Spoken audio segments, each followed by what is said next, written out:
નમસ્કાર, આપ જોઈ રહ્યા છો તારણ ન્યૂઝ અને હું છું બળદેવસિંહ ચૌહાણ.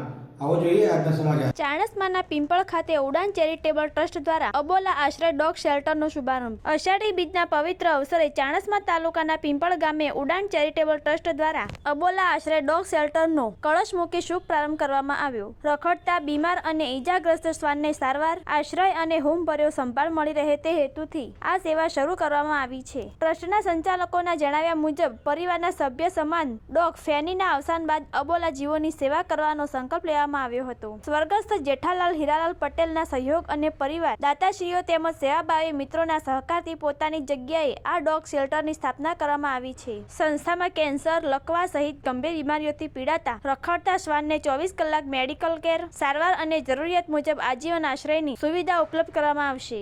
ઉત્તર ગુજરાતમાં આવી વિશિષ્ટ સેવાઓ ઉપલબ્ધ કરાવતું આ એક મહત્વપૂર્ણ કેન્દ્ર બનશે તેવી આશા વ્યક્ત કરવામાં આવી. શુભારંભના દિવસે સંસ્થામાં આવેલા પ્રથમ પેરાલાઇઝ શ્વાનને તિલક કરી સારવાર સાથે આશ્રય આપવામાં આવ્યો અને તેનું નામ અનમોલ રાખવામાં આવ્યું. ટ્રસ્ટે જીવદયા પ્રેમીઓ અને દાતાશ્રીઓને આ સેવા યજ્ઞમાં જોડાવા અપીલ કરી છે. રિપોર્ટર વિષ્ણુ ઠાકોર સાથે તારણ ન્યૂઝ.